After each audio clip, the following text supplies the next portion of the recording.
l'époque où les fruits de la science menacent de mettre fin à toute vie humaine, où le capitalisme moribond semble capable de tout emporter avec lui, nous nous trouvons plus à même de vouloir découvrir les origines ultimes de ce cauchemar. I think that's part of it too. I mean, if they really understood what was happening in Ireland, they would get themselves sorted out and stand on the right side here, because we identify very closely in our struggle for equality and our struggle against oppression. In fact, the whole inspiration of our civil rights movement 10 years ago came from the black movement of America. And it looks to us from where we stand at home that our people are being oppressed with the active assistance of our people. We find that very sad. But this is where, power comes into it. I mean, upper class men oppress both men and they oppress women. Every man oppresses women. I mean, they have the chance to oppress the women they marry, their daughters. Looking beyond that, then it would suggest that you would want a complete change in society. Definitely. Class change. Definitely. Si résister à la culture dominante est la dernière chance de nous sauver, alors nous avons besoin d'une culture de résistance. Bonjour à toutes et à tous, et bienvenue dans le podcast Floraison, dans le deuxième épisode de la deuxième saison. Nous retrouvons Francis Dupuy-Derry, que nous avions déjà reçu dans la première saison pour discuter d'anarchie, d'entraide et de Black Bloc. Aujourd'hui, c'est pour un sujet différent, celui de la masculinité. L'épisode que vous allez écouter est un enregistrement d'une rencontre publique de Francis Dupuy-Derry à la librairie Terre de Livres à Lyon en octobre 2019. Il y présente ses recherches, La crise de la masculinité, autopsie d'un mythe tenace, paru aux éditions du Remue-Ménage.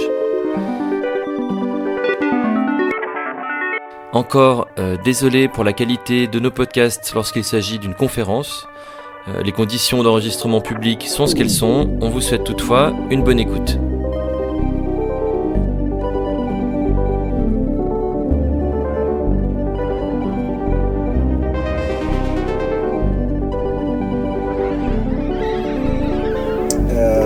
Tu viens de sortir donc La crise de la masculinité, autopsie d'un mythe tenace. Un mythe. Du coup, c'est un titre un peu provoquant et je voulais te lancer directement là-dessus en fait. J'ai fait une petite revue de presse, j'ai tapé mâle blanc hétéro dans Google.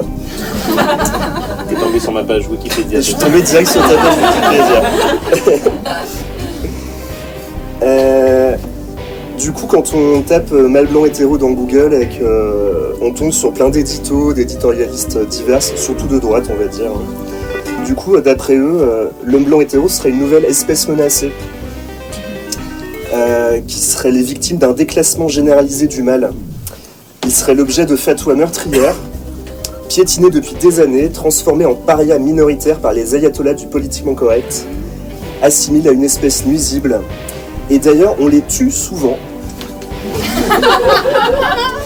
Et la chasse à l'homme blanc serait donc ouverte. Et l'on assisterait au développement d'une idéologie de destruction punitive systématique et quasi génocidaire de l'homme hétérosexuel blanc.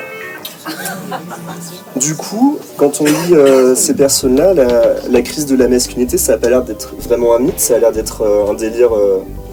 Est-ce que c'est un délire ultra paranoïaque ? Et dans ce cas, quelle place prend la paranoïa dans le discours de la crise de la masculinité ? Et est-ce que c'est vraiment un mythe s'il y a autant de gens qui le prennent autant à cœur ? Ce phénomène-là.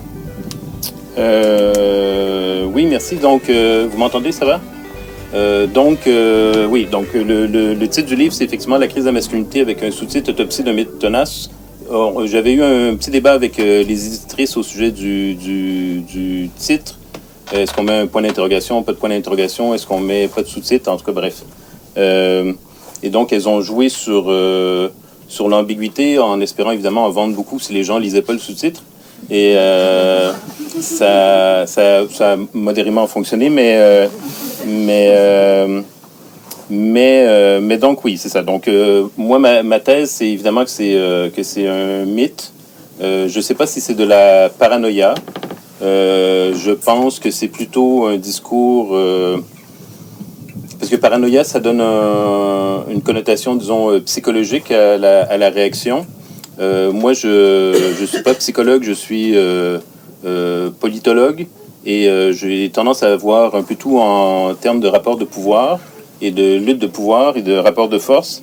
Et pour moi, donc, le discours de la crise de la masculinité, c'est une rhétorique, c'est de la propagande qui sert à faire plusieurs choses en même temps. Donc, quand on dit qu'il y a une crise de la masculinité, premièrement, évidemment, on dit que les hommes vont mal. Donc, c'est la première chose qu'on dit. On dit qu'il y a une crise, donc on dit qu'il doit y avoir une cause à la crise.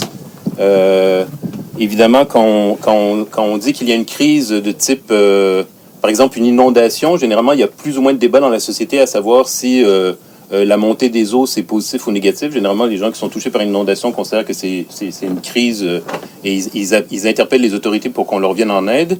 Donc, quand on lance un discours de crise dans l'espace public, on interpelle l'opinion publique, on interpelle les autorités.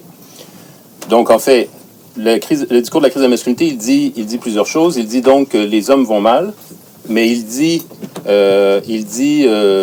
mais il identifie la cause. La cause, évidemment, dans ce cas-là, c'est pas une inondation, ce sont les femmes et les féministes, ou les femmes émancipées, ou les femmes qui refusent de rester à la place que les hommes voudraient leur voir tenir. Donc, il peut y avoir, en fait, très peu de femmes qui dérogent aux normes, mais ça suffit à ce que certaines personnes commencent à parler d'une crise de la masculinité. Et donc, comme c'est un discours de crise, ça interpelle aussi l'opinion publique ou les autorités ou différentes instances, voire même le mouvement féministe, pour dire il faut s'occuper des hommes, il faut se préoccuper des problèmes des hommes. Et la dernière chose, peut-être, qui est moins évidente, c'est que si on a un discours si on tient un discours de la crise de la masculinité, c'est que, en fait, on présume ou on postule qu'il y a une masculinité et qu'il y a une masculinité qui devrait être préservée ou restaurée. Généralement, c'est associé à un certain nombre de stéréotypes et de clichés qui identifient la masculinité de manière cliché, stéréotypée et positive, mais on dit aussi dans le même souffle qu'il y a une féminité. Et cette féminité, elle est aussi associée à certains stéréotypes et certains clichés, certains rôles et fonctions. Et il y aurait crise, donc, quand l'homme n'aurait pas assez de repères ou de modèles qui correspondent aux stéréotypes et quand les femmes, donc, dérogeraient aux stéréotypes. Et juste pour terminer sur cette question spécifique du mythe, je ne sais pas si c'est totalement convaincant, mais une de mes manières d'essayer de démontrer que c'est un mythe a été dans le livre, et c'est lié en fait à mes propres découvertes quand j'ai fait de la recherche sur ce thème-là. Il y avait des choses que je ne savais pas à l'avance, évidemment. Et entre autres, j'ai fait de la recherche donc sur le thème de la crise de la masculinité.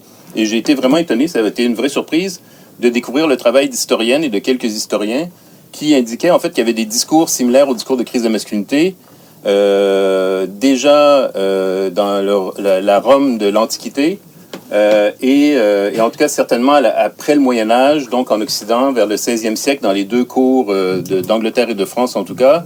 Et là, c'est les plus hautes autorités des royaumes, le roi lui-même des deux côtés de la Manche, les autorités ecclésiastiques, des auteurs littéraires de pièces de théâtre ou de poèmes de l'époque qui mettaient en scène, en fait, ou qui jouaient cette chanson de la crise de la masculinité en dénonçant déjà à ce moment-là les femmes, principalement les courtisanes, donc à la cour. Elles le reprochaient, bon, effectivement, c'est des situations terribles, là. Les courtisanes, il y avait effectivement un vrai problème en termes de puissance pour la cour d'Angleterre et la cour de France, c'est qu'en fait, les courtisanes portaient les cheveux courts. Donc, vous voyez, évidemment, ça, c'est un problème qui me préoccupe beaucoup. Et vous voyez très bien que ça ne peut pas aller du tout. Et donc elles étaient, disait-on, le roi lui-même disait, elles sont trop masculines. Les courtisans, eux, sont trop féminins parce qu'ils se poudrent, ils se maquillent. Et donc, déjà au 16e siècle, on a ce discours de la crise de la masculinité, puis on l'a pendant 300, 400, 500 ans. Éventuellement, on pourra parler de différentes étapes là, dans l'histoire où le discours ressurgit.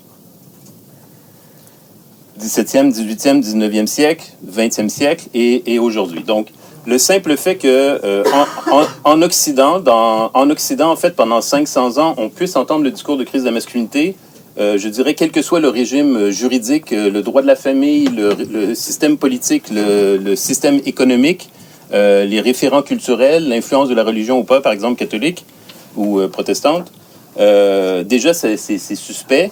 Dans des contextes où, par exemple, les femmes ont à peu près... Au Moyen-Âge, ça allait beaucoup mieux pour les femmes par rapport aux hommes, mais après le Moyen-Âge, ça c'est vraiment... c'est devenu catastrophique, comme le monde Silvia Federici, par exemple. Et donc, on est dans des périodes au 18e, 19e siècle où les femmes ont vraiment très peu de droits par rapport aux hommes. Et quand même, il y a des hommes qui disent qu'il y a une crise de masculinité.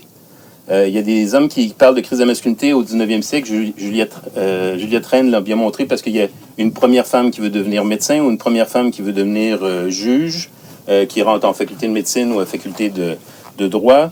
Donc, il n'en faut vraiment pas beaucoup pour qu'on parle de crise de la masculinité. Et l'autre surprise, donc ça c'était ma surprise que j'avais eue en voyant le travail des historiens et des historiennes. Et l'autre surprise que j'ai eue, c'est en faisant des recherches par mots-clés. Donc moi, j'ai pas les mêmes recherches que toi. Donc moi, j'ai cherché crise de la masculinité en anglais et en français dans des moteurs de recherche de type plus universitaire. Et là, j'ai vraiment été étonné de découvrir que, en fait, on parle de crise de la masculinité aujourd'hui, en 2019, 2015, 2010, en fait, partout sur la planète, dans des pays comme la Russie, où, bon, pour moi, c'est deux manières de démontrer d'une certaine manière que c'est un mythe. Peut-être ça convaincra pas tout le monde, mais c'est de dire, si ça fait 500 ans en Occident qu'on répète ça, ici maintenant on le dit partout sur la planète, c'est que c'est quand même un peu suspect.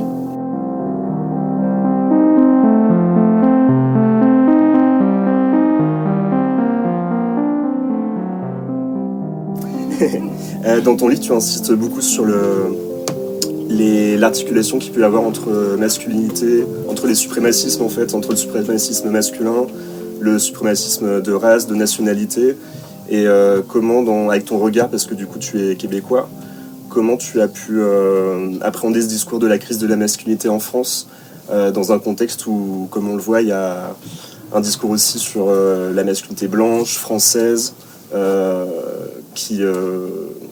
qui se construit par rapport à une masculinité peut-être arabe, etc. Est-ce que tu as un regard là-dessus et comment tu le traites dans ton ouvrage du coup? C'est l'autre élément, c'est un des éléments aussi qui est intéressant ou drôle ou terrible avec le discours ou la thèse de la crise de la masculinité, c'est que ça peut vraiment être mobilisé pour expliquer tout et n'importe quoi et par tout le monde à la fois. Et effectivement, ça peut se croiser avec des discours évidemment homophobes, par exemple, mais aussi avec des discours racistes et donc des discours militaristes aussi. Et donc, dans le livre, je donne plusieurs exemples qui sont tirés, entre autres, de beaucoup des États-Unis, un peu de la France.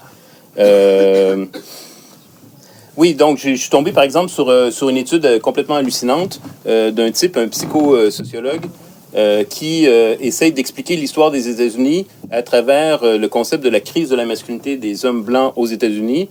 Et donc, il arrive à expliquer, c'est assez pratique pour lui, il arrive à expliquer, en fait, le colonialisme et l'extermination des peuples autochtones, l'esclavagisme, puis après ça, en fait, le lynchage des anciens esclaves, les guerres contre l'Espagne, entre autres, les Philippines, puis après ça, la Première Guerre mondiale, puis la Deuxième Guerre mondiale, puis la guerre du Vietnam. Il a oublié la guerre de Corée, vous aurez remarqué. La guerre du Vietnam, et puis, bon, toutes les autres, là. Et à chaque fois, il donne comme explication, c'est la crise de la masculinité. En fait, les hommes blancs américains, à ce moment-là, sont en crise de la masculinité. Ils sont inquiets pour leur masculinité. Et donc, vous comprendrez que quand des hommes blancs sont en crise de masculinité, en fait, ils massacrent d'autres peuples. Pour qui, apparemment, ça va, il n'y a pas de souci. Et donc, évidemment, ce type d'explication est selon moi, complètement absurde. Au mieux, c'est une justification. Au pire, c'est une imposture intellectuelle, évidemment, qui explique rien. On a étudié la crise de la masculinité aussi, mais du coup, on peut aussi renverser le syndrome et dire non, en fait, c'est pas les hommes blancs américains qui sont en crise de masculinité, c'est les hommes arabes, par exemple. Donc, dans le New York Times ou dans le Washington Post, il y a eu des exemples d'articles qui expliquaient l'attaque du 11 septembre 2001, dont vous avez entendu parler, j'imagine. C'est bon. Donc, l'attaque du 11 septembre 2001, qui était expliquée par la crise de la masculinité de l'homme arabe, je le mets en guillemets, parce que quand les hommes arabes sont en crise de masculinité, ils détournent des avions, ils les lancent dans des bâtiments. Mais il y en a d'autres aussi qui ont poussé l'analyse pour expliquer, par exemple, ce qu'on a appelé le printemps arabe en 2011, donc les révoltes populaires au Maghreb. Ils les ont expliquées par la crise de la masculinité, c'est-à-dire c'est des jeunes hommes arabes qui, pour des raisons à cause du chômage, n'arrivent pas à se marier et donc ont leur virilité mise en cause. Et donc, quand ils ont leur virilité mise en cause, ils renversent des régimes autoritaires qui sont là depuis 30 ou 40 ans. Donc, la solution, c'est le mariage. Le mariage est une institution anti-révolutionnaire, ce qui est peut-être pas tout à fait fou, d'ailleurs. Mais donc, vous voyez bien qu'on peut le tourner dans un sens ou dans l'autre. Vous avez peut-être entendu parler d'un intellectuel qui s'appelle Éric Zemmour, qui, malheureusement, ne peut pas être ici avec nous aujourd'hui, parce qu'il est à CNews, si je ne suis bien compris. Donc, lui, par exemple, dans son livre « Le premier sexe », que vous avez peut-être lu, en 2006, il commence son livre avec une mise en scène où il dit « Je discutais avec un jeune homme qui avait de la difficulté à draguer. Vraiment, je comprends pas parce que moi, j'ai jamais eu de difficulté à draguer. » Donc ça, on comprend parce qu'effectivement, Zemmour est un être éminemment charmant. Mais plus il avance dans son explication et plus, évidemment, il fusionne en fait le discours de la crise de la masculinité avec des propos totalement arabophobes et islamophobes, où en fait, là, il va dire tout à la fois que le problème en France, c'est que l'homme français, donc vous imaginez quelle est la référence, là, l'homme français, c'est l'homme français, il est en crise de la masculinité à cause des féministes et du féminin qui s'impose dans la société française, et donc il n'est plus capable de défendre la France, c'est-à-dire son territoire, son quartier ou son épouse, sa famille, face au dernier mâle en France qui est encore vraiment viril, qui est le jeune arabe des banlieues, donc cet archétype, cette sorte de stéréotype qui serait un violeur en puissance, et donc qui serait celui qui menacerait le territoire français et les femmes françaises. Mais en même temps, si le jeune homme arabe, lui, est un violeur en puissance, c'est parce que lui aussi est en crise de la masculinité, parce qu'en fait, une vraie masculinité est supposée de on est supposé de s'autodiscipliner. On a eu la figure d'un père qui nous a montré les modèles, etc. Et donc, on se retrouve vraiment dans un monde où tout le monde est en crise de masculinité. Et si vous me permettez, je vais juste terminer avec un exemple qui montre ça aussi, qu'on peut le mettre dans tous les sens. Il y a eu beaucoup d'explications anthropologiques ou anthropopsychologiques pour expliquer les problèmes auxquels font face et que subissent en fait la communauté afro-américaine aux États-Unis. On a beaucoup évoqué ce problème de la crise de masculinité aux États-Unis pour expliquer les problèmes de la communauté afro-américaine, c'est-à-dire plus spécifiquement l'absence du père, donc des familles monoparentales en fait de mères gérées par les mères afro-américaines. Et donc, dans les années, au début des années 60, il y a eu un rapport publié par la Maison-Blanche, qui porte bien son nom, qui s'appelait le rapport Monaï. C'était le nom du type qui avait écrit le rapport, qui est un démocrate, et qui après ça va devenir prof à Harvard, etc. Bref. En tout cas, lui, il reprend le discours de la crise de la masculinité pour expliquer les problèmes des communautés afro-américaines. Les problèmes des communautés afro-américaines dans les années 60, c'est petite criminalité, toxicomanie, des problèmes scolaires à l'école, délinquance, etc. Et il dit, le problème des communautés afro-américaines, il commence son rapport en disant, oui, il y a des enjeux de racisme dans la société, mais il faut bien voir qu'en fait, le problème des communautés afro-américaines, il est dans la communauté afro-américaine, c'est l'absence du père et la position dominante des mères qui écrase en fait les garçons. Et les garçons n'ont pas de modèle masculin et pas de modèle de père, et donc il se retrouve en prison. Donc, je vais être un peu spoiler, je vais vous dire la fin du rapport. Donc, la fin du rapport, c'est il propose une solution, on est dans les années 60. Donc, la solution, évidemment, c'est que les jeunes hommes afro-américains, en fait, s'enrôlent dans l'armée américaine, parce que là, ils vont trouver une figure d'autorité, ils vont trouver une structure, et ils vont apprendre, en fait, à s'autodiscipliner après avoir été disciplinés, et ils vont pouvoir revenir à la vie civile s'ils survivent à la guerre du Vietnam. Ils vont pouvoir revenir à la vie civile et être un vrai homme. Vous me suivez? Et donc, évidemment, les Afro-Américains et Afro-Américaines ont dénoncé ce rapport et ce discours en disant qu'en fait, c'est un discours raciste.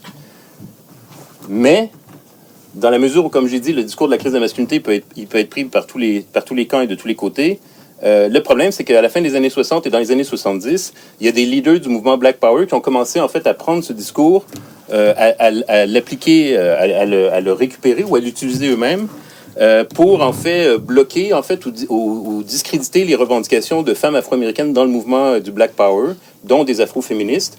Et donc, les afro-féministes vont critiquer, en fait, leurs camarades. Je pense entre autres à Michael Wallace et à Belloc, entre autres, qui analysent vraiment ces débats qu'il y a dans fin des années 60, début des années 70, entre Afro-Américains et Afro-Américaines, qui sont dans le mouvement d'émancipation des communautés afro-américaines, mais où les femmes disent là, il y a un problème parce qu'en fait, nos propres leaders sont en train de reprendre le discours de la crise de la masculinité qu'on critique quand c'est les Blancs qui l'appliquent, qui l'utilisent pour parler de nous, mais quand c'est nos propres leaders, c'est problématique. Et les leaders disent à ces femmes fortes, ces féministes de leur mouvement, ils leur disent ce qu'on entend aujourd'hui entre Blancs, c'est vos revendications nous menacent, vous êtes trop imposantes, trop dominantes, vous n'êtes pas assez féminines, et nous, en fait, les hommes noirs, on a besoin de s'affirmer face à l'homme blanc, et en ce moment, vous minez notre virilité, et vous devriez être beaucoup moins critique et revendicatrice. Nous avons un ennemi commun qui est évidemment le racisme et l'homme blanc. Et les afro-féministes dont je viens de vous parler disent, non, il y a un problème. En fait, si dans le mouvement lui-même, il y a ce genre de discours qui a pour effet, en fait, de nous discréditer, nos voix féministes à l'intérieur du mouvement. Oui. J'arrive jamais à le prononcer correctement, mais c'est Monaï, je pense M-O-N-A-H, il y a un H quelque part, Y quelque chose. Je pense que c'est la famille noire. Malheureusement, le terme, c'est le terme de l'époque, là, mais je pense que c'est de Negro Family. Désolé pour le terme, là, mais c'est 62 ou quelque chose comme ça. Il se retrouve en ligne en anglais, là.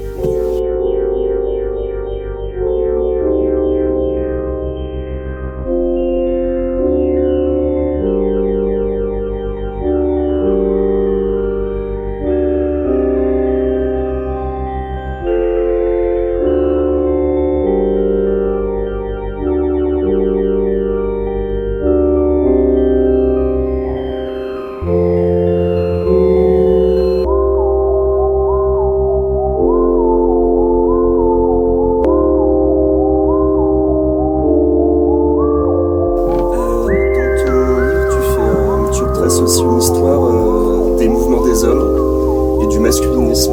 Est-ce que tu peux expliquer simplement ce que c'est que le masculinisme?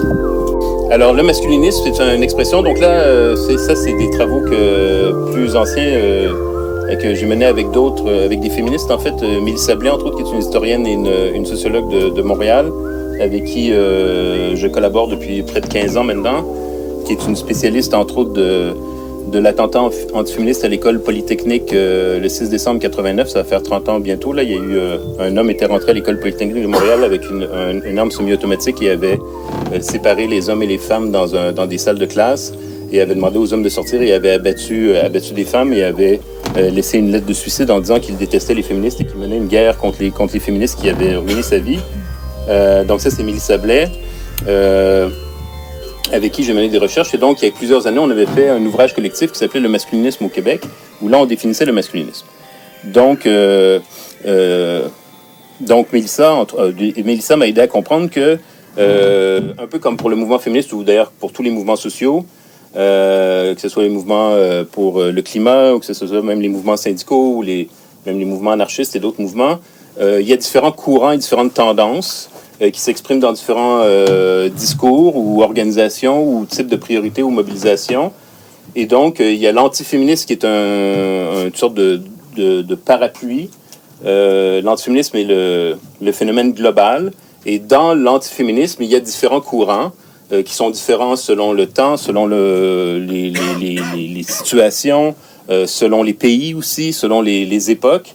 Et donc, aux États-Unis, par exemple, ou à certains moments en France ou ailleurs, l'antiféminisme auquel on va penser, ça va surtout être, par exemple, un antiféminisme catholique contre le droit des femmes à l'avortement, par exemple, qui peut être extrêmement violent aux États-Unis. Il y a des attentats.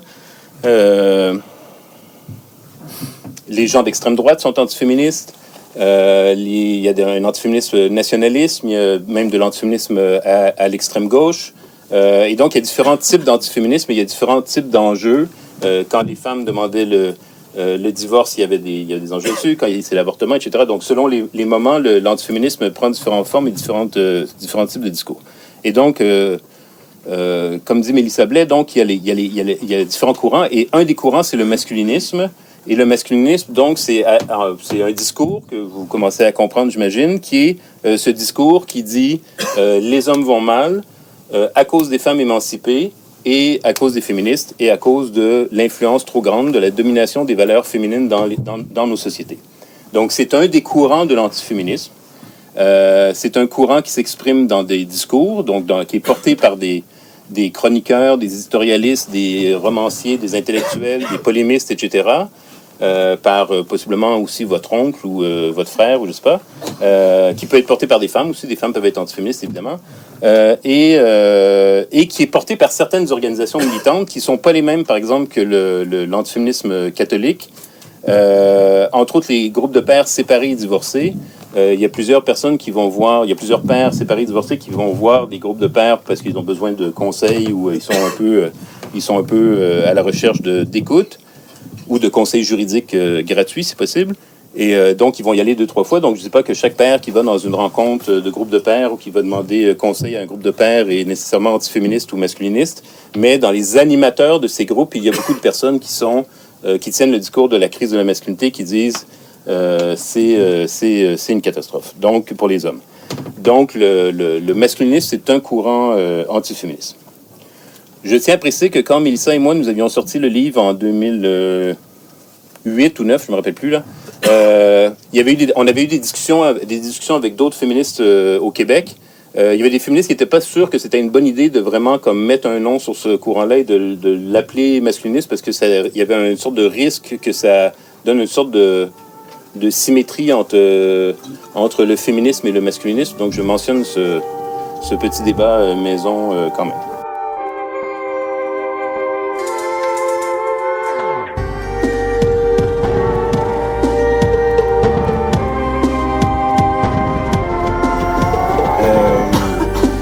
Hyper étonnant dans ton livre, on apprend que souvent le masculinisme ou les mouvements masculinistes ont une dimension très spiritualisée.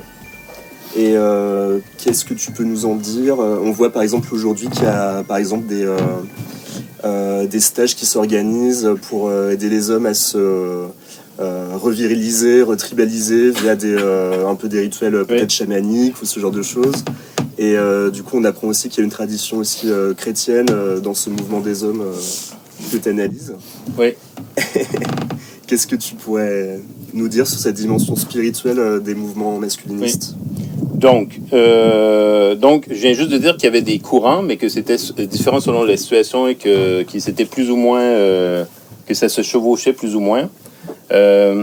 Des études qui ont été menées par des collègues là, dans les pays, des anciens pays du bloc de l'Est, entre autres la Pologne et l'Ukraine, si je ne me trompe pas, sur les groupes de pères séparés et divorcés, parce qu'il y en a là aussi, des pères séparés et divorcés, et des groupes, montrent que, par exemple, dans ces pays, dans la mesure où dans ces pays, il y a des forts mouvements catho-nationalistes, en fait, il y a une sorte de fusion en termes de discours et de vision du monde dans ces groupes de pairs où ils amalgament en fait le discours de la crise de la masculinité version France, Québec, États-Unis, Australie, Grande-Bretagne, mais ils le fusionnent avec un discours catho-nationaliste. Donc ils vont parler de Dieu, la famille, la nation, donc le divorce attaque Dieu et attaque la destruction de la famille par les féministes attaque évidemment la force de la nation et c'est une insulte à Dieu. Ce qu'on trouve vraiment pas beaucoup dans les groupes de pères séparés divorcés au Québec. Il doit en avoir qui pensent ça, mais en général, le discours est vraiment laïque, pour utiliser un mot embêtant. C'était quoi la question? Ah oui. Et donc, par ailleurs, j'ai dit tout à l'heure rapidement que les trois grandes religions, en tout cas celles qui sont grandes pour nous, on pouvait y trouver le discours de la crise de la masculinité. J'ai même trouvé des discours de la crise de la masculinité chez les catholiques par rapport au Vatican et tout, quand même. Bon, C'est vrai que le pape porte une robe, donc on comprend qu'effectivement il y a un problème de masculinité. Mais donc même les catholiques, par exemple, vont dire, des catholiques vont dire, oui, dans les paroisses, les femmes prennent trop d'influence, il n'y a pas de place pour les hommes qui veulent s'investir dans la communauté paroissiale, etc. Bon, moi, ça fait longtemps que je suis pas allé dans une paroisse, donc j'avoue que je savais pas ça, mais... Et donc, ils vont organiser des retraites pour hommes. C'est un modèle qui vient un peu des États-Unis, qui a été... il y a vraiment des catholiques français qui sont allés voir ces activités-là aux États-Unis, qui sont allés observer, vraiment, et ils les ont ramenés en France. Donc, si ça vous intéresse, ça, malheureusement, j'ai pas le numéro de téléphone, mais c'est pour les hommes, là. Vous pouvez téléphoner, vous pouvez aller passer une fin de semaine avec vos frères spirituels pour repenser à votre masculinité dans une perspective catholique. Aux États-Unis, il y a la même chose pour les femmes. Je ne sais pas si là, en France, la même chose. C'est-à-dire qu'il y a des retraites pour femmes pour réapprendre que la principale richesse ou force du féminin, selon les catholiques, donc, c'est d'être ouverte à l'amour, évidemment, et vous devez accueillir l'amour de Dieu et de votre futur conjoint. Donc, vous avez pris ça en note, donc vous n'avez pas besoin d'aller à la retraite. Mais pour vous dire quand même que ça, c'est nouveau, entre guillemets, mais en fait, ça reprend des pratiques du fin du 19e siècle, où à la fin du 19e siècle, aux États-Unis, entre autres, il y a eu un moment très important de discours de la crise de la masculinité, vers 1885-1914 à peu près, où même le président Roosevelt, à l'époque, tenait ce discours de la crise de la masculinité. Il avait un discours très, très viriliste. Lui, d'ailleurs, arrimait militarisme et revirilisation des hommes. Il était explicite là-dessus. Il disait que l'Amérique avait abandonné les garçons, qu'il fallait redonner leur fierté aux garçons. Et donc, à la fin du 19e siècle, vous aviez ce discours de la crise de la masculinité. Et comme il y a un discours de la crise de la masculinité, comme j'ai dit au tout début, il y a une interpellation de la société. Et on appelle à des ressources pour les hommes. Et on veut mobiliser des ressources. Et donc, à la fin du 19e siècle, où, je vous rappelle, en fait, les femmes aux États-Unis n'avaient à peu près aucun droit face aux hommes, vous commencez à avoir, en fait, des ressources qui sont mises pour les hommes, des institutions qui sont établies pour les hommes, dont il y a le livre ici, donc c'est parfait. Donc, c'est la création des Boy Scouts. Les Boy Scouts, il y a des déclarations explicites par le fondateur des Boy Scouts qui dit c'est pour permettre de reviriliser les garçons. Le sport amateur, qui est une pratique aussi qui est principalement orientée vers les garçons et les jeunes hommes à l'époque, le sport amateur, différents clubs d'hommes, et du côté catholique et chrétien. Et là, dans ce cas-là, c'est du côté des socialistes chrétiens. Donc, aux États-Unis, il y a des socialistes chrétiens, en France aussi d'ailleurs à l'époque. Vous allez avoir le développement de ce qu'ils vont appeler l'approche du muscular Christianity, donc c'est la christianité musculaire. Et ils vont développer un discours au sujet de Jésus. Vous avez entendu parler de Jésus, j'imagine. Au sujet de Jésus, qui dit Jésus, oui, est amour et tout, mais en fait, il faut comprendre que Jésus était force. Jésus est force et est une puissance masculine parce qu'il a résisté à la tentation. Il a vécu 40 jours dans le désert. Il a évidemment souffert lors de sa mise à mort. Et donc, ils organisaient des camps de rechristianisation et de revirilisation des hommes à partir de cette image de Jésus comme homme viril. Si je peux me permettre une anecdote sur Jésus. J'ai trouvé un truc incroyable dans mes recherches. J'en ai trouvé plein, en fait, mais j'ai trouvé un truc incroyable dans mes recherches. Il y a un psychologue québécois et un psychologue français qui, en fait, ont eu la même idée. Ils disent que Jésus, sur la croix, donc il a été crucifié, Jésus, et il aurait dit Père, donc là, la version québécoise, évidemment, c'est du tutoiement, donc Père, pourquoi tu m'as abandonné? Et le psychologue français, il dit Père, pourquoi vous m'avez abandonné? Mais bon, ça, c'est pas très grave. De toute façon, il parlait pas français. Mais donc, le discours de la crise de la masculinité récupère la mise à mort de Jésus comme la preuve que le père de Jésus était absent. Donc, qui Et donc, c'est un peu bizarre. Parce qu'en fait, là, je vais vraiment spoiler le truc, mais en fait, pour tout vous dire, en fait, le punch de l'histoire, c'est pas qu'il est mort, c'est qu'il est ressuscité. En fait, c'est ça qui est vraiment important. Et Dieu, en fait, l'a pas du tout abandonné. Évidemment, son père l'a pas abandonné. De toute façon, c'est la Sainte Trinité. Donc, en fait, ils sont les trois ensemble tout le temps avec le Saint-Esprit. Mais ces psychologues ont utilisé cette image pour dire, voilà l'exemple d'un fils sans modèle paternel.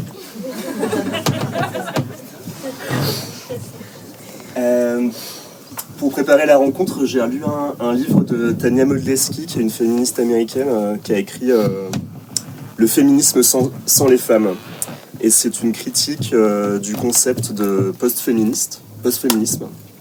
Et en gros, son idée, c'est de dire que c'est un piège que de penser qu'on serait entré dans une ère post-féministe, parce que ça a tendance à faire croire que la révolution féministe a eu lieu et que du coup on serait dans une espèce de nostalgie d'une ère d'avant le féminisme où les rapports entre les sexes seraient plus simples, etc.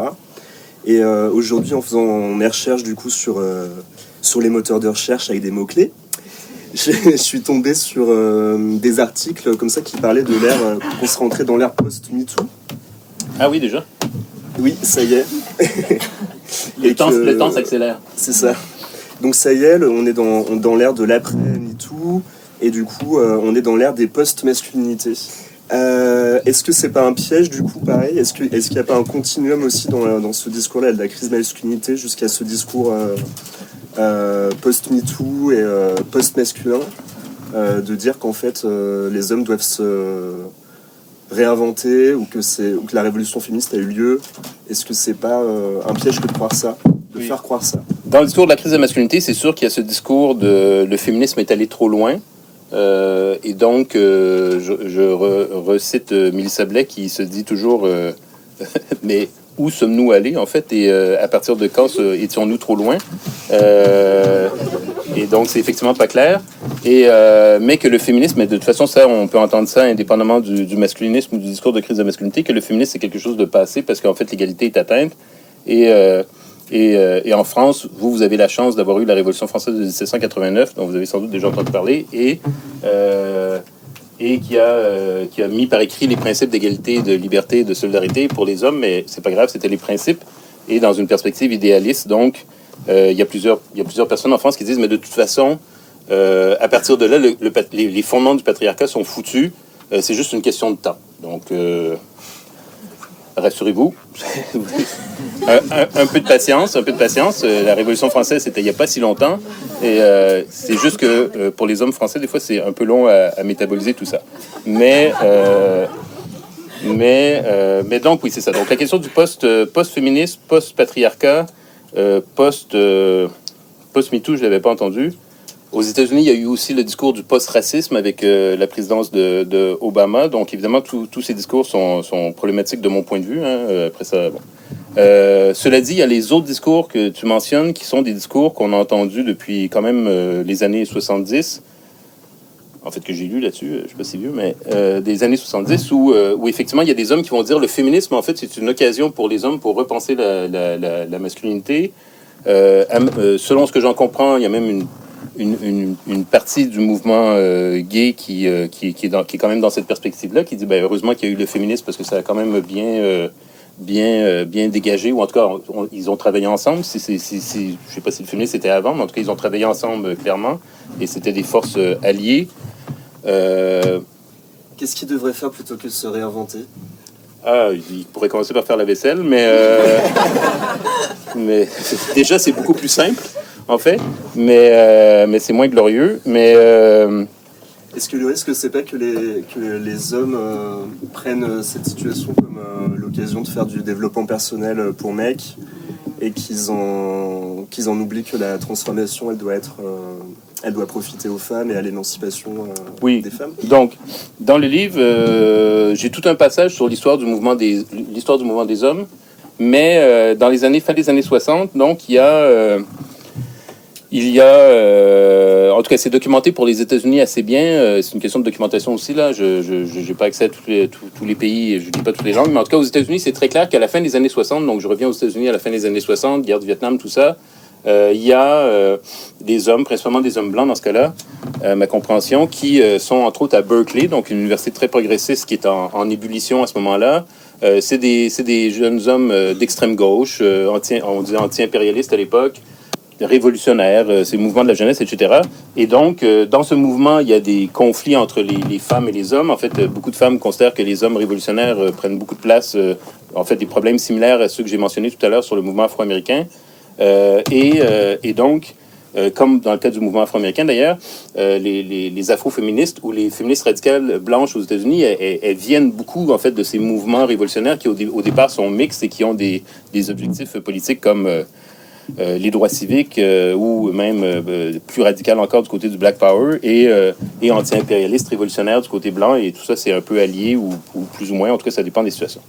Mais du côté des Blancs, donc à Berkeley, il y a des jeunes hommes révolutionnaires dont leurs copines, on imagine, ou leurs collègues de classe ou leurs camarades de groupe politique deviennent féministes radicales et s'organisent en groupes de parole, donc les groupes de conscience, les groupes de parole.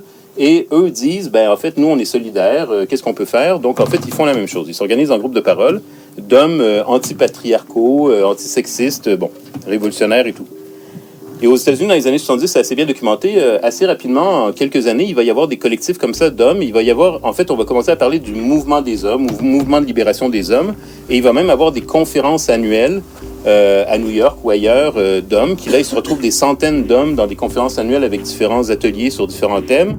Mais le problème de ces groupes, et donc là, c'est là où moi je suis plutôt pessimiste, il y a des gens qui sont optimistes qui disent non, c'est bien que les hommes se retrouvent ensemble pour discuter, mais en tout cas, cet exemple-là plus concret nous appelle à être prudents, parce que en fait, rapidement, selon ce qu'on en voit, et c'est la même chose qui est arrivé au Québec, en tout cas, ça s'est documenté aussi, rapidement, ce qui est arrivé, c'est qu'en fait, dans ces groupes d'hommes, il y a des hommes, en fait, qui ont voulu de plus en plus parler de leurs problèmes en tant qu'hommes, comment eux-mêmes étaient opprimés par le patriarcat ou le sexisme ou les rôles de sexe, mais pas dans une perspective, disons, d'émancipation queer, dans une perspective d'hommes hétérosexuels.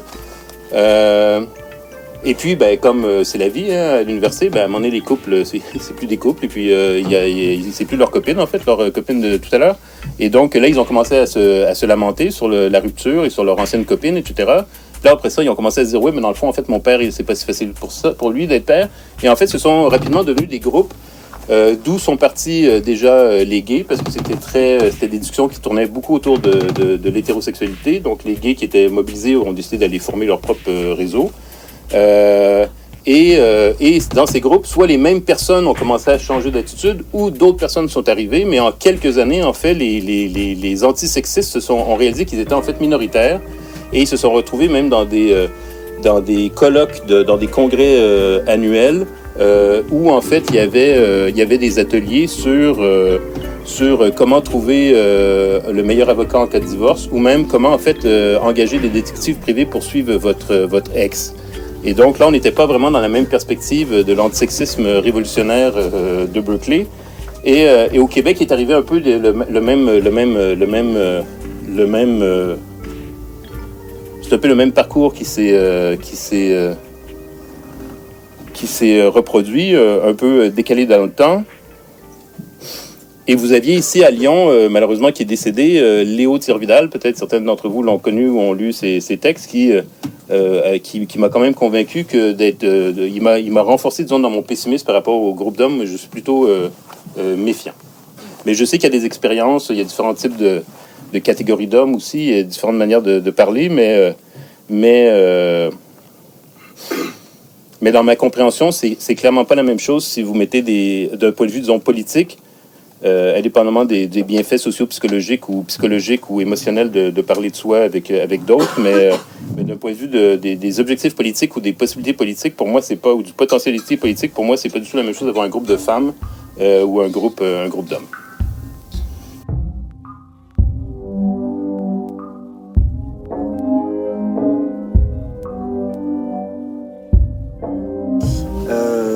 Dans ton livre, tu lances aussi des avertissements qu'on entend peu à destination des milieux de gauche, d'extrême gauche. Toi, tu es militant anarchiste, tu es un penseur anarchiste, on peut dire ça. Du coup, tu donnes aussi un peu, Ouais, les pièges à éviter pour les personnes qui sont engagées dans les mouvements de gauche, et notamment dans les mouvements anarchistes. Et tu parles d'intellectuels comme par exemple Alain Badiou, qu'on n'a pas beaucoup l'habitude d'entendre sous cet angle anti-masculiniste, où justement tu révèles qu'en fait il a des discours misogynes, etc. C'est des choses qu'on n'entend pas beaucoup en France, où la critique elle n'est pas vraiment entendue. C'est quoi les pièges du masculinisme à gauche aujourd'hui à éviter? En fait, ça aussi c'est des discussions avec Mélissa qui m'a aidé à comprendre l'antiféminisme en général, mais le masculinisme peut-être en particulier. C'est un peu risqué de dire ça de manière aussi affirmative, mais en fait ça défie un peu c'est comme le racisme d'ailleurs, et l'islamophobie, ça défie le spectre droite-gauche ou extrême droite, extrême gauche à laquelle on est habitué en tout cas à laquelle nous en sciences politiques on a l'habitude de positionner les acteurs et les actrices, et on peut dire, ça fait toujours plaisir, on peut dire que tendanciellement l'antiféminisme est plutôt à droite et à l'extrême droite. C'est vrai pour le racisme et l'islamophobie aussi, par exemple, mais qu'on peut tout à fait être de gauche et d'extrême gauche et être aussi antiféministe ou misogyne, ou évidemment agresseur d'ailleurs, ou raciste et islamophobe. Si vous voulez des noms, je vous en donnerai tout à l'heure. Et vous avez juste allumé la télé.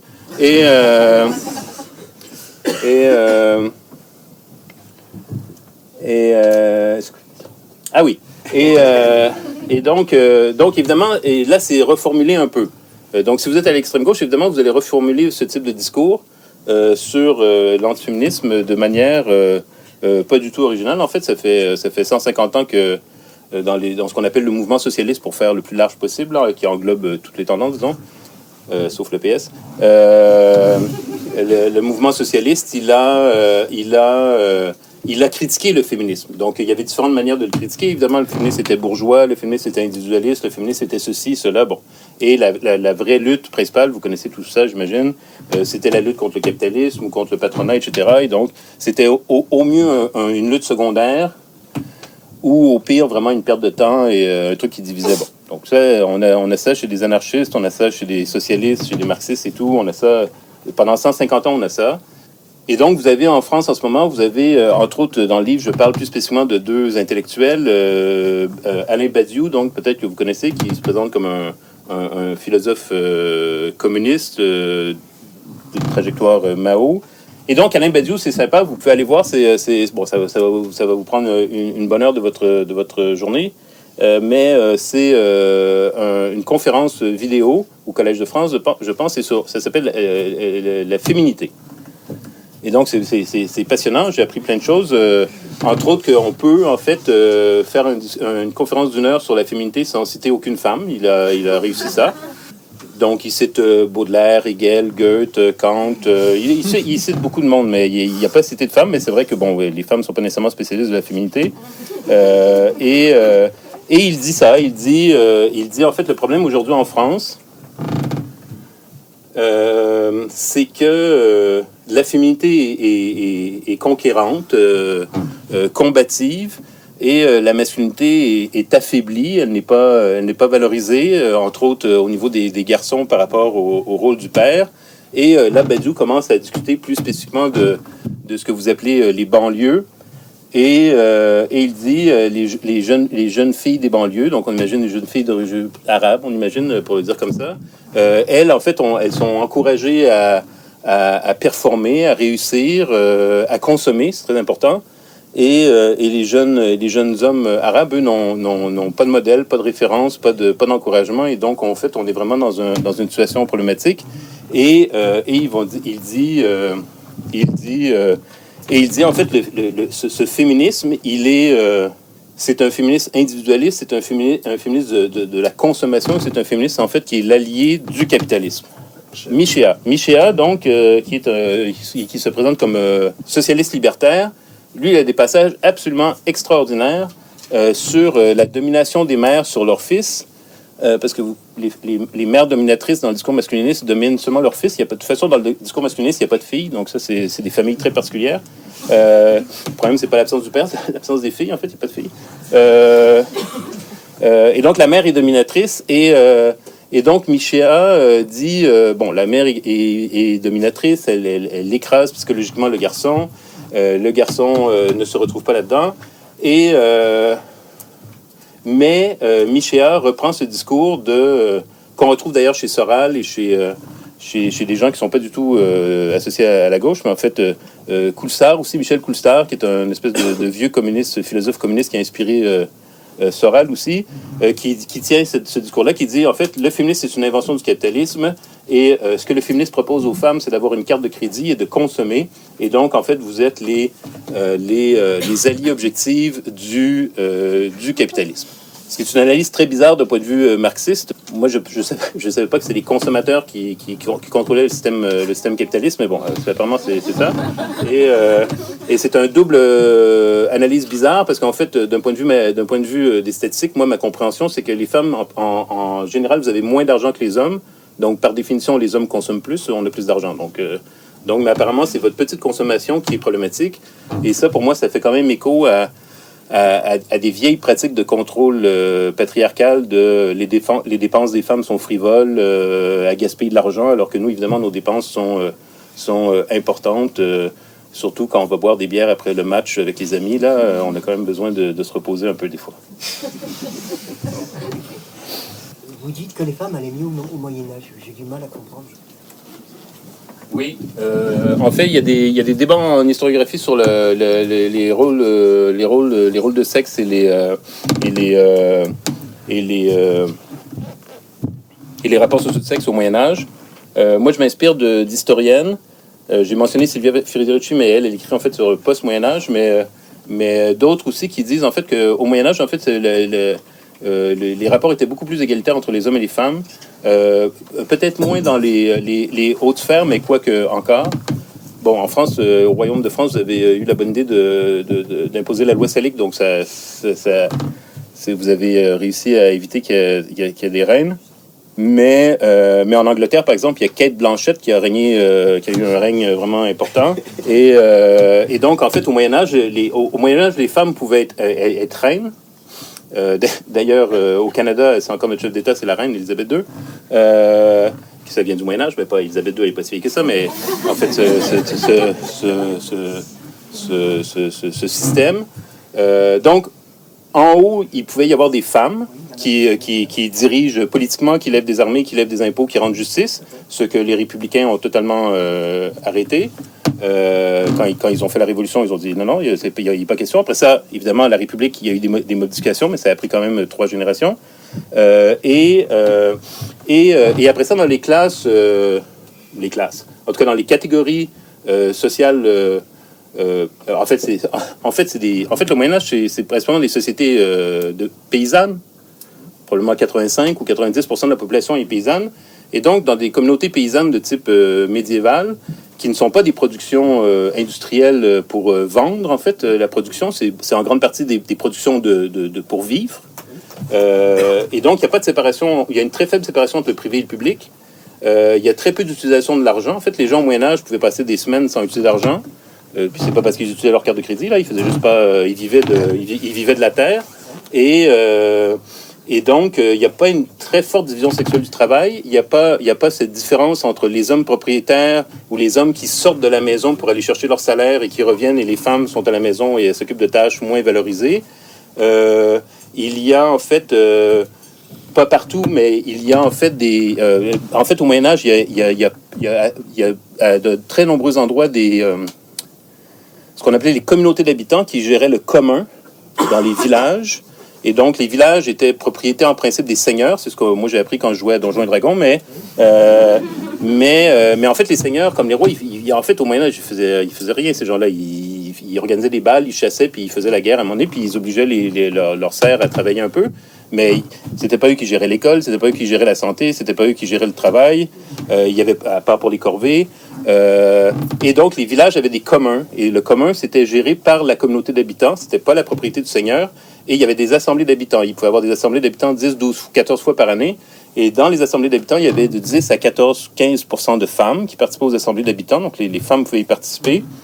Et après ça, vous aviez les guildes professionnelles, plutôt dans les villes ou dans les communes, où là, vous avez en fait des métiers qui sont presque des métiers uniquement de femmes, où des guildes sont mixtes et les salaires sont plutôt égaux. Il n'y a pas cette différence entre les salaires entre les hommes et les femmes. Et après ça, au Moyen-Âge, vous avez tout le développement des monastères, où il y a des monastères masculins, des monastères féminins. Évidemment, en principe, le monastère, il est soumis à une charte par rapport au Vatican ou au pape, mais ces femmes, en fait, elles c'est pas des squats, mais elles s'autogèrent, en fait. Elles vivent, concrètement, elles vivent sans hommes. C'est quelque chose d'hallucinant, les monastères, quand on y pense. C'est des dizaines de milliers de femmes qui vivent en autogestion et en propriété collective. Donc là, c'est plusieurs exemples que je vous donne. Il y a moins de distinction au niveau des vêtements, par exemple. Et à partir du 12e, 13e siècle, là, ça commence à être moins rigolo parce que, entre autres, l'Église catholique commence à avoir un développement théologique au niveau de la théorie et qui va influencer, en fait, le droit, où, en fait, là, il va y avoir un très fort travail idéologique sur la distinction entre les sexes, des fonctions spécifiques. Ça va être renforcé par le droit. Et en 200-300 ans, on se retrouve dans ce que Silvia Federici appelle le nouvel ordre patriarcal. C'est-à-dire que là, on arrive donc tout ça pour vous dire que l'histoire, elle n'est pas purement évolutive. Il peut y avoir des périodes d'avancée, de recul, etc. Donc c'est ma compréhension du Moyen-Âge. Il y a peut-être des spécialistes du Moyen-Âge aussi qui ne sont pas d'accord avec ce que je dis, j'espère peut-être. Mais... on se base sur des procès-verbaux d'assemblées d'habitants. On se base sur les rois, les reines, tout ça. On se base sur les procès-verbaux et les listes de membres des guildes. On se base sur les monastères, c'est les monastères. On se base sur la loi et on se base sur le développement des théories théologiques. Et puis bon, après ça, le Moyen-Âge, c'est le Moyen-Âge. Hein, ça dure des siècles et puis il y a plein de différences de coutumes, de traditions. C'est pas évidemment homogène, le Moyen-Âge, là, mais c'est ma compréhension. C'est qu'en fait, par rapport, par exemple, au droit romain et à Athènes, le Moyen-Âge européen chrétien est beaucoup plus égalitaire et beaucoup plus égalitaire et libertaire par rapport aux hommes et aux femmes par rapport aux hommes qu'avant et que les 300-400 ans de la modernité avant, disons, le 20e siècle.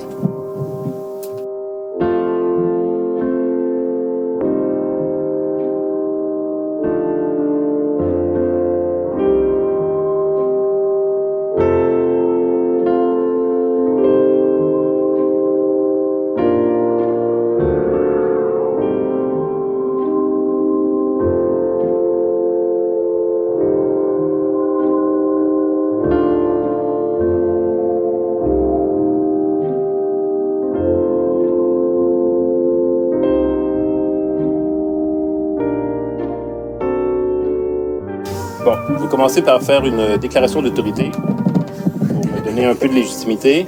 Et donc, j'ai fait un mémoire de maîtrise, qui est chez vous un mémoire de master, parce que master, ça fait plus sérieux, mais nous, on est juste des maîtrises, on parle français, c'est bizarre. Et donc, j'ai fait un mémoire de maîtrise sur la sociobiologie, mais qui n'était pas directement sur la sociobiologie des rapports de sexe, mais c'était sur la sociobiologie. Donc, j'ai quand même un peu bouquiné sur les théories sociobiologiques, soit principalement les théories génétiques. Et je ne suis pas biologiste, hein, évidemment, je ne suis pas neurologue ou généticien ou quoi que ce soit, là, mais j'ai un peu bouquiné ces trucs-là. Puis après ça, mais c'était sur les questions de guerre et révolution et tout. Puis après ça, quand je suis tombé sur les discours de crise de la masculinité, évidemment, il y avait beaucoup la question des déterminismes biologiques, des différences entre les hommes et les femmes. Moi, mon point de vue, mais bon, après ça, évidemment, ça relève presque de la métaphysique, tout ça. Mais moi, ma compréhension, c'est que les explications biologiques, les explications sociobiologiques, que ce soit pour les hommes ou les femmes, mais que ce soit pour d'autres phénomènes aussi, ce sont des explications qui sont généralement qui ont un fort pouvoir de conviction. Surtout si en plus vous donnez des exemples avec des animaux. On est très vulnérable à ça. Et je pense qu'il y a des raisons culturelles, c'est-à-dire qu'on a des fables de La Fontaine, on a Disney, on a cette facilité à anthropologiser les vies animales et vice-versa. Et donc Et donc, on se convainc assez rapidement que nos comportements, nos identités ou nos pratiques ou nos actions s'expliquent biologiquement et peuvent s'expliquer en se comparant à des animaux. Et moi, je considère que au final, ça devient des explications très, très faibles et que c'est beaucoup plus intéressant, en fait, et en plus, ça demande moins de qualifications scolaires, que plutôt que de faire de la génétique ou de la biologie, c'est beaucoup plus intéressant, je pense, de lire de l'anthropologie ou de l'histoire. Et je pense que quand on lit de l'anthropologie et de l'histoire, on découvre en fait que l'humanité c'est une espèce de bazar incroyable de manière d'organiser les rapports entre les sexes, les rapports familiaux, les rapports sexuels, les rapports amoureux, les identités de ceci, de cela. L'humanité, elle a à peu près tout expérimenté. Des fois en même temps, des fois séparément, des fois sans le savoir, des fois en le sachant, des fois en conflit, des fois pas en conflit, etc. Et donc, moi, je suis vraiment de l'école... j'ai une conviction ferme, c'est que les identités de sexe ou de genre sont réellement sociologiquement et anthropologiquement construites. Donc, je ne dis pas qu'elles n'ont pas d'influence. En fait, elles ont beaucoup d'influence. En fait, je pense que c'est notre socialisation la plus forte, en fait. On est socialisé avec des hommes et des femmes avant même de venir au monde par nos parents, quand ils savent le sexe de l'enfant, dans le ventre. Le père ne va pas parler avec le même ton de voix, par exemple, sur le ventre de la mère s'il pense qu'il parle à un fœtus féminin ou masculin. Donc, c'est vraiment une socialisation très, très forte. Donc, elle a des effets concrets, mais on n'a pas besoin de la biologie pour expliquer ça. Et donc, la crise de la masculinité, si vous voulez revenir à la crise de la masculinité, elle s'explique en partie par la volonté de défense d'hommes de cette identité masculine socialement construite avec des valeurs, des aptitudes et des qualités qui sont construites comme masculines. Donc, vous les connaissez en principe, c'est l'autonomie, la raison, la force, la compétitivité, la bravoure, l'action, etc. Et évidemment, là, on a vraiment la logique de deux sexes opposés, puisque le féminin, ça serait donc l'émotion, la bienveillance, la douceur, la dépendance, etc. Right? Mais ça, c'est pas biologique. Et de toute façon, c'est juste faux, en fait. On peut revenir aux mères monoparentales de tout à l'heure. Là. Je pense que elles sont pas mal plus rationnelles et actives et combattantes que beaucoup d'hommes qui pensent l'être et qui sont dépendants, affectifs et matériellement. Et donc... Et en plus, je pense que dans la réalité, quand on regarde attentivement, indépendamment, quand on arrive à arrêter de voir par stéréotypes, parce qu'en fait, la socialisation de genre, selon moi, elle nous fait voir en premier les stéréotypes. Donc, je vous regarde, je vous identifie comme femme et je vois des stéréotypes féminins par rapport à vous. Et donc, ça m'empêche de voir des caractéristiques que vous pourriez avoir qui seraient identifiées à des caractéristiques masculines. Mais en fait, je pense que les êtres humains, ils sont capables les attitudes que je viens de nommer, je pense qu'elles sont humaines. Et je pense même qu'il y a des individus qui ont ces différentes attitudes tout ensemble dans la même journée, selon avec qui ils interagissent. Et j'espère d'ailleurs qu'on est capable d'une certaine flexibilité d'adaptation d'aptitudes selon avec qui on interagit. Si vous interagissez dans une manifestation, dans une émeute face à un policier, j'imagine que vous n'avez pas les mêmes caractéristiques que si vous interagissez avec un enfant qui a besoin que vous changiez sa couche. J'espère pour l'enfant, en tout cas. Et à la limite, j'espère même pour le policier. Mais bon, ça, c'est un autre... Je ne m'embarquerai pas là-dedans. Et donc ces attitudes-là, c'est des attitudes humaines. Et c'est pour ça que pour moi, par exemple, l'idée de métier masculin ou féminin, c'est nécessairement idéologique. Et on le voit dans l'histoire. Il y a des métiers qui sont construits comme masculins, qui deviennent féminins, qui redeviennent masculins. Comme les... Bon... Moi, je suis vieux, donc je me rappelle à l'époque où, avant qu'on paye des frais administratifs aux banques, il y avait en fait des vrais humains qui nous servaient. Et maintenant qu'ils sont plus là, on paye des frais administratifs pour être servi par le guichet. Mais donc, c'est commis de banque au guichet, c'est commis de banque. Au début du 20e siècle, être commis de banque, c'est un métier masculin parce que pourquoi? Parce que c'est de l'argent. Et évidemment, nous, les hommes, on est évidemment meilleurs avec l'argent. C'est pour ça qu'on en a. Mais le problème, c'est que les hommes, on est aussi bons à la guerre. Et donc, quand il y a eu la Première Guerre mondiale, en fait, on est parti faire la guerre. Alors, pendant ce temps-là, quand on fait la guerre, on a vraiment besoin que les banques fonctionnent. Et donc, là, les femmes ont commencé à être commis de banque. Et en fait, on a dit, ben oui, en fait, c'est normal, c'est un métier féminin parce qu'il faut cette espèce vous voyez, d'attention aux détails là, que les femmes ont, tu vois, pour changer d'argent. Puis là, bon, après ça, le problème pour les femmes, c'est qu'en fait, il y a eu des survivants. Donc, en fait, ils sont venus. Et là, en fait, on s'est dit, non, en fait, c'est de l'argent. Ça serait bien, en fait, que les vétérans, ils s'occupent de l'argent parce que c'est un métier d'homme. Donc, en une génération, le même métier est devenu masculin, féminin, masculin. Et donc, ça n'a rien à voir avec les homards ou avec les gènes ou avec l'ADN ou avec... ça... Il y a aussi Claudine Cohen, je pense, qui est une anthropologue spécialiste de la préhistoire, qui dit avec d'autres que, en fait, il faut se méfier des mythes de l'âge des cavernes et de les hommes chassaient le mammouth et tout ça, là, parce qu'elle dit, en fait, la meilleure position qu'on a par rapport au premier temps de l'humanité, elle dit la meilleure position qu'on doit avoir, c'est une position agnostique, c'est-à-dire que nous ne savons pas comment les sociétés humaines vivaient, encore moins comment les hommes et les femmes vivaient dans leurs relations amoureuses et sexuelles, et comment on gérait les enfants, on n'en a aucune idée, en fait.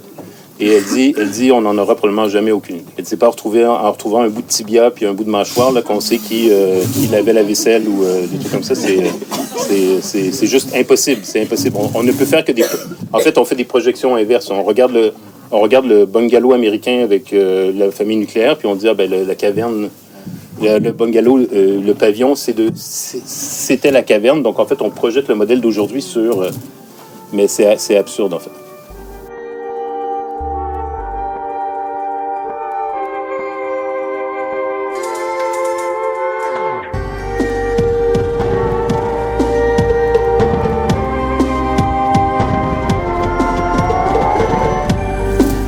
Non, mais moi, je vous ai dit au début que c'était... moi, j'ai une perspective politique sur cette question.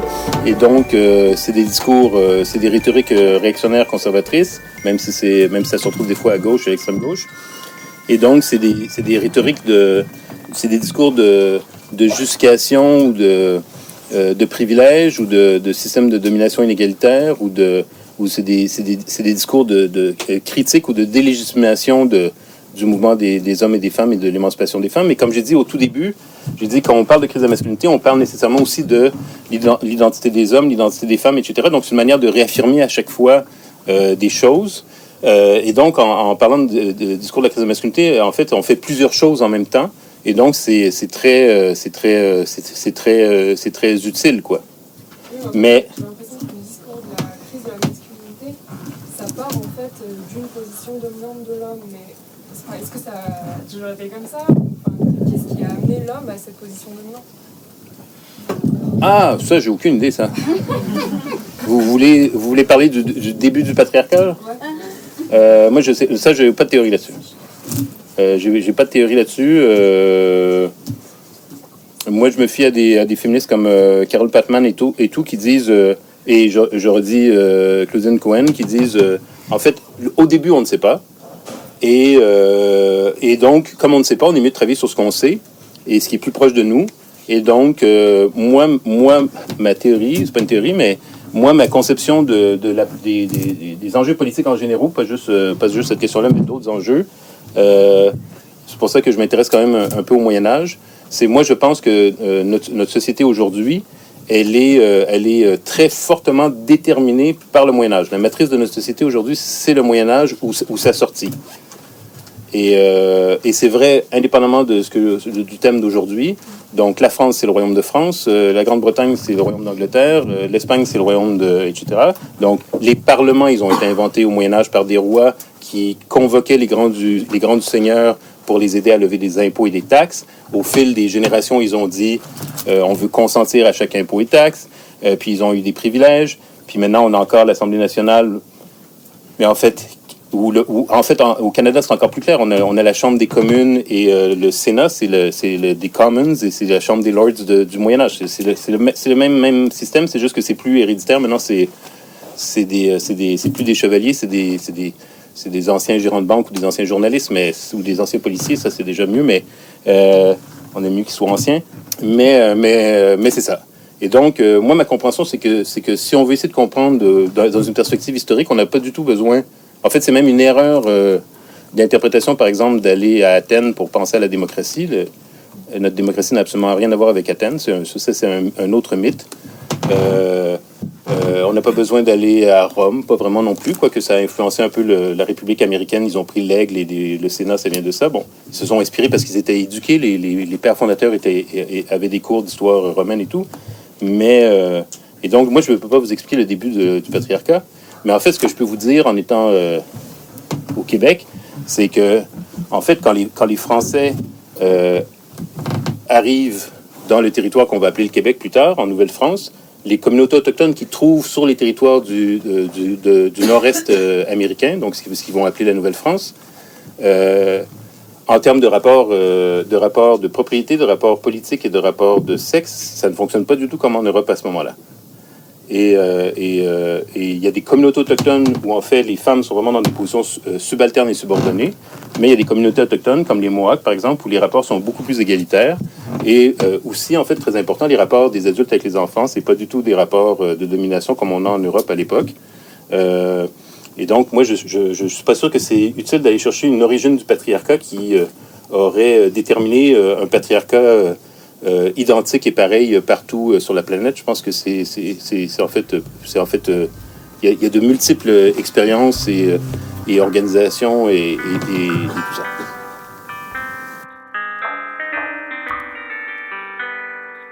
On me demande la colonisation, est-ce que ça s'inscrit dans ce que je viens de dire sur d'où on vient, c'est ça? Oui, ben, de toute façon, moi je viens du Québec, donc c'est sûr que j'ai de la colonisation. Je veux dire, s'il n'y avait pas eu de colonisation, en fait, j'habiterais à Lyon et en fait, je serais en train de faire une présentation à Montréal. Ça irait dans l'autre sens. Mais oui, non, la colonisation, elle vient de l'Occident et donc les États, les proto-États européens qui se développent au 16e, 17e siècle, ils sont imposés comme modèle d'organisation politique sur le reste de la planète, même s'il y avait d'autres États comme en Chine ou en Éthiopie ou ailleurs, mais en Égypte. Mais oui, c'est sûr. Mais je suis content que vous parliez des chasseurs-cueilleurs parce qu'en fait, il y a, du côté des marxistes, entre autres, il y a cette idée que l'État apparaît à partir du moment où on passe de chasseurs-cueilleurs à l'agriculture.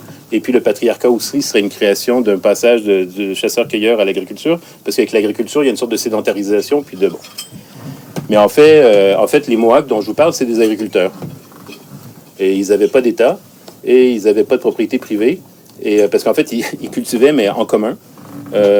Et vous avez d'autres exemples. Moi, il y a un exemple qui m'a beaucoup impressionné. Je suis vraiment pas spécialiste là du Nigeria, mais les Igbo au Nigeria, il y avait comme donc eux, ils ont été colonisés par les Britanniques.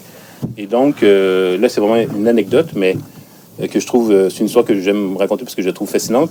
Mais en 1929, il y a la guerre des femmes. C'est les Britanniques qui vont appeler ça la guerre des femmes parce qu'en fait, ils se font leurs bâtiments administratifs se font chargés en fait par des milliers de femmes Igbo qui sont en tenue de guerre et champ de guerre et qui attaquent les bâtiments. Et donc, les Britanniques évidemment sortent les mitraillettes et en massacrent des dizaines. Et puis c'est la fin de la guerre des femmes.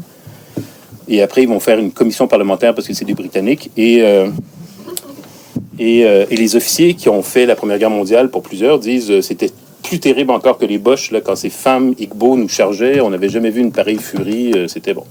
Donc, les femmes Igbo, qui sont dans un territoire contrôlé par les Britanniques et qui sont en principe un des fleurons de la civilisation libérale et du régime parlementaire et de la liberté, etc. à l'époque, encore aujourd'hui en principe, les femmes Igbo, en fait, tenaient des assemblées de femmes. On appelait ça des mikiri, ou en tout cas, c'est ce que l'anthropologie nous apprend, des mikiri. Elles avaient des rapports plutôt égalitaires avec les hommes Igbo. Elles pouvaient participer à l'assemblée de village mixte, mais en plus, elles avaient des assemblées de femmes.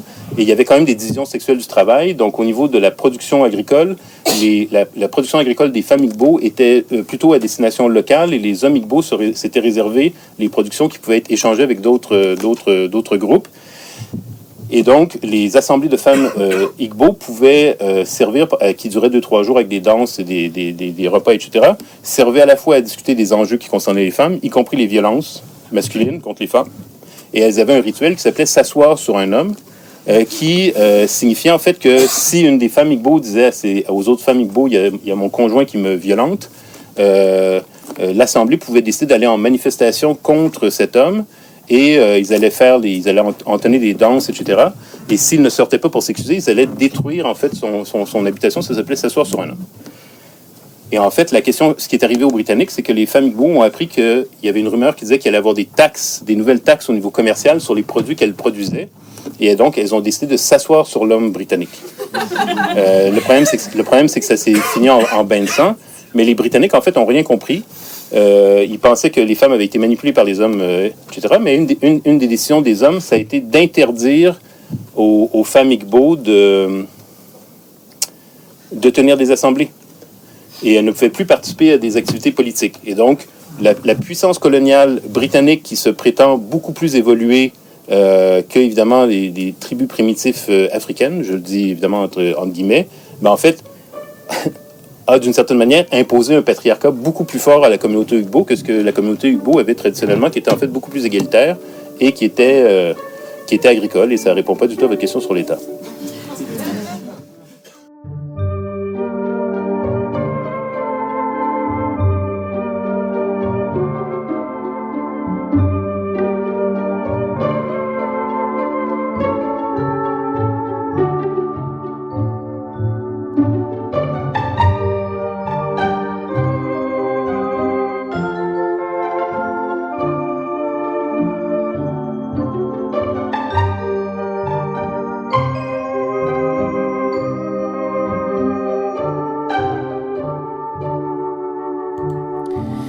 Merci d'avoir écouté jusqu'ici, on vous retrouve bientôt pour un prochain épisode. Autre chose dont on voudrait vous parler, on vient de découvrir une fonction disponible avec la diffusion de nos podcasts. Vous pouvez nous laisser un message audio. Il suffit pour cela de se rendre sur la page encore.fm/floraison/message. On mettra le lien dans la description du podcast et de l'article. Donc vous allez sur cette page et vous pouvez, si vous voulez, enregistrer un message audio et nous l'envoyer de façon très simple. Donc si vous avez des commentaires, des messages à faire passer, un petit appel ou autre, n'hésitez pas à nous laisser un message vocal et il sera peut-être intégré à la fin du prochain podcast. Voilà, c'est tout. À très bientôt sur Floraison. Merci pour votre soutien, pour vos commentaires et parfois pour vos critiques quand elles nous font avancer. Vive la liberté et vive l'anarchie.